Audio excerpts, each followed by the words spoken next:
Bardstown is small. Everybody knows everybody, like you said. People have to have their theories there. There's got to be a ton of talk amongst just residents of Bardstown. Have you heard that along the way? Does everyone kind of have a sense of what they think happened and who's covering up what? Absolutely. Yeah. We talked to some of those folks. You'll hear more and more of them in the podcast. There is a sense of kind of fear, but mostly frustration in the community. And you would think that maybe they would be too afraid to talk, but as soon as you start talking to someone, whether it's on the record, off the record, or just casually, it's immediate, like they have an immediate reaction. They have an opinion or a theory. And there's, some folks that a lot of people in the community believe have something to do with one or more of these.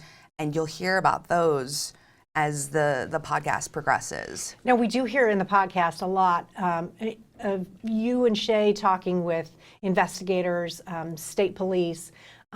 Is there a sort of questioning, though, from the public of law enforcement and its handling of these cases? Absolutely. Absolutely. To the point of questioning integrity. Yeah. And aptitude. So I think the fear comes in with if someone or people can get away with this horrendous of crimes, perhaps more than they can't get away. Yeah. That it's open season there. Who's to say they won't get away with everything? So there is definitely a lot of people in the community that do not look favorably upon law enforcement. A lot of law enforcement, not just Bardstown Police or Nelson County, but overall. And so I think that mistrust in the community certainly can't be a good thing. Does the law enforcement recognize that mistrust is out there? Absolutely.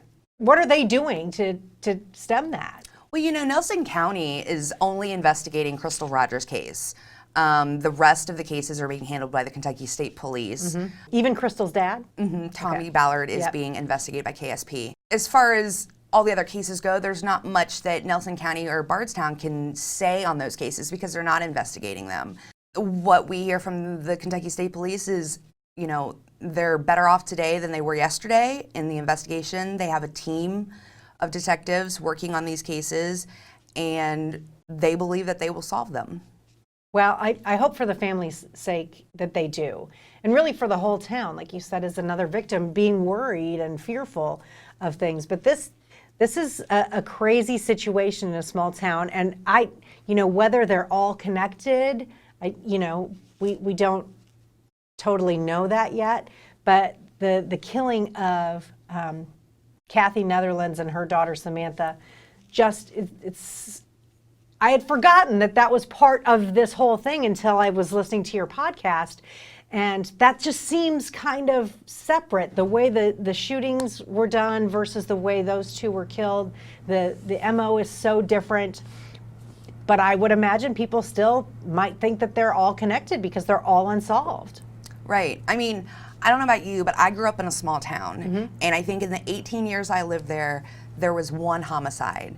And it remained a mystery. It never got solved. I can't imagine having this many cases in such a small town. In such a short period of time. And not thinking that there's got to be some sort of connection. But you're right, the Netherlands case is so different than all the other ones.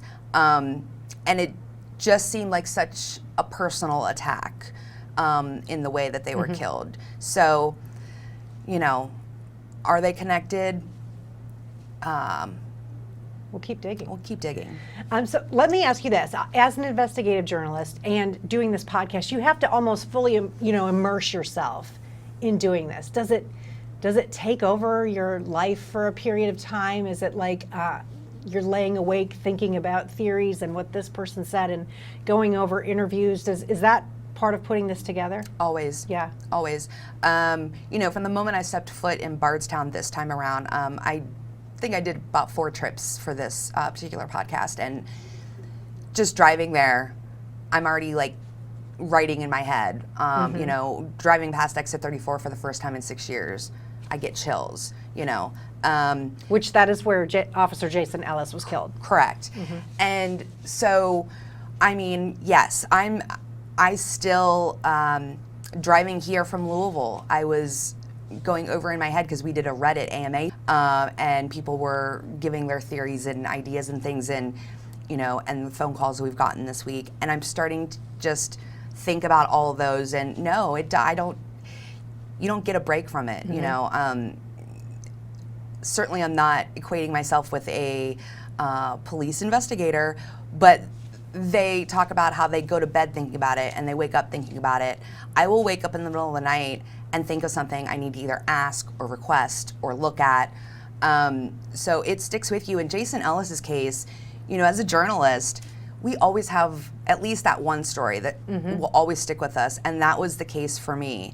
And so to be able to go back and look at it again and do these interviews and then to look at these other cases with it, it's good, because what we want as journalists is for them to get justice and for the right person to hear this and to spread the word and to get these victims' names out there in the public eye again and remind them these are unsolved, and maybe the right person is going to hear this and come forward. And you all put up billboards now around Louisville, not talking necessarily specifically about listening to the podcast, but saying, listen, remember all these murders are unsolved. Please call if you know something. Someone out there knows something. Now, I don't expect you to totally answer this, but do you feel like you know what happened? Yes. So you feel like someday, hopefully sooner rather than later, it will be solved? Yes. Okay, that's all we can ask. And you got to keep listening to the podcast.